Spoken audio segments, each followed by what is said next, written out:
क्या आप salary person हैं और फाइलर बनना चाहते हैं, लेकिन फाइलर बनने के बाद आप अपने टैक्स रिटर्न्स कैसे फाइल करेंगे, ये सवाल भी आपके जहन में होगा। फिर आप ये भी सोच रहे होंगे कि क्या इसके लिए मुझे कोई वकील हायर करना पड़ेगा। यकीनन ये और इससे से बहुत से सवाल आपके जहन में होंगे, पर इन सब सवालों के जवाब आज आपको सुनोज गाइड टू लाइफ में बताए जाएंगे कि आप घर बैठे बजाते खुद अपने टैक्स रिटर्न्स कैसे जमा करवा सकते हैं, वो भी सिर्फ 10 मिनट में। तो वीडियो को एंड तक लाजमी देखें। सबसे पहले मैं आपको ये बता देती हूँ कि आप अपनी इनकम टैक्स सबमिट खुद जमा करवा सकते हैं, लेकिन कैसे। इसके लिए आपने करना क्या है, अपने मोबाइल या कंप्यूटर ब्राउजर में irs.fbr.gov.pk लिखना है। लिंक आपको नीचे स्क्रीन और डिस्क्रिप्शन में भी मिल जाएगा। लॉगिन करने के बाद आपके सामने कुछ ऐसा इंटरफेस आएगा। सबसे पहले ब्लू बॉक्स में 3 ऑप्शंस आपको नजर आएंगे, required documents, normal returns, salary returns. तो हम सैलरी पर्सन के टैक्स रिटर्न सबमिट कर रहे हैं तो हम इस पर क्लिक कर देंगे। जैसे ही आप क्लिक करेंगे तो एक बॉक्स आएगा आपके सामने, इसमें आप 2024 टाइप करेंगे तो आपके सामने 1 जुलाई 2023 से 30 जून 2024 तक का पीरियड आ जाएगा।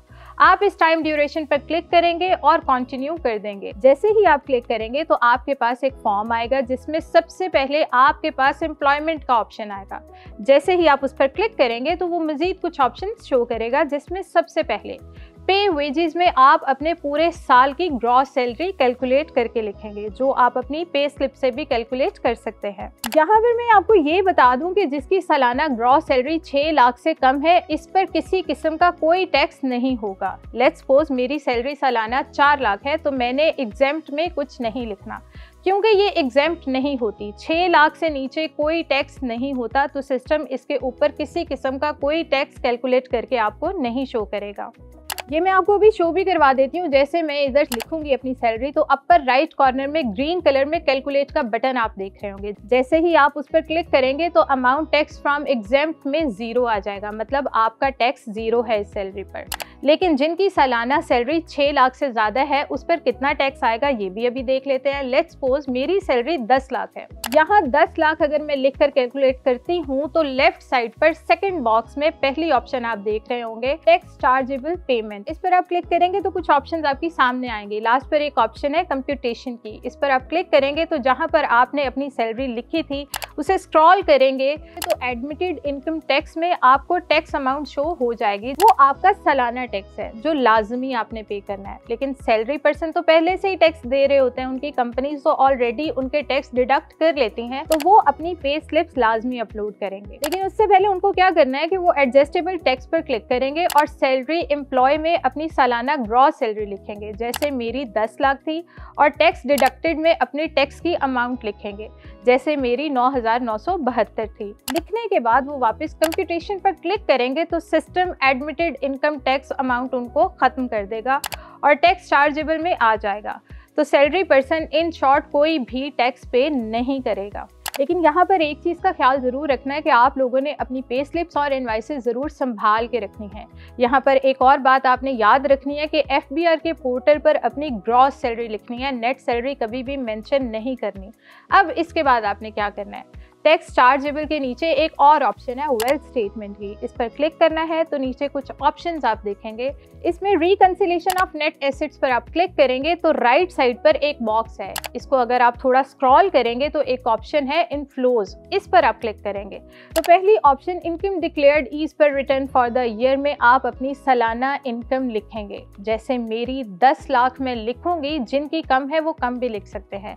इस पर किसी किस्म का कोई टैक्स नहीं होगा। जैसा मैंने पहले बताया कि 6 लाख पर किसी किस्म का कोई टैक्स नहीं है। सैलरी लिखने के बाद मैं कैलकुलेट पर क्लिक करूंगी तो वो नेट एसेट्स प्रीवियस ईयर के भी शो कर देगा कि पिछले साल आपके पास कितने एसेट्स थे। लेकिन अगर आप अभी फाइलर हुए हैं तो वो 0 होगा। इसके बाद हम आएंगे पर्सनल एसेट्स एंड लायबिलिटीज में। वहाँ पे भी आपको सब कुछ मेंशन करना पड़ेगा। लेट्स सपोज अगर आपके नाम पर कोई प्रॉपर्टी है या कोई कन्वेंस है, इवन अगर आपके पास कोई प्राइस बॉन्ड्स भी हैं तो वो भी आपने मेंशन करने हैं। लेकिन यहाँ पर सवाल ये कि मेंशन कैसे करें, तो ये भी बता देती हूँ। आपके सामने प्लस का एक बटन है, आप उस पर क्लिक करेंगे और इसकी डिटेल लिख देंगे। लेकिन कैश वाला बॉक्स भी आपने खाली छोड़ देना है, वो बाद में फिल करना है। इसको कैलकुलेट कर लेंगे। इसके बाद आप अपने पर्सनल एक्सपेंसेस पर आएंगे और इसी तरह सारी डिटेल मेंशन करेंगे कि रेंट कितना दे रहे हैं, बिल्स कितने दे रहे हैं, एजुकेशन पर कितना खर्च हो रहा है, ये सब भी आपको मेंशन करना पड़ेगा।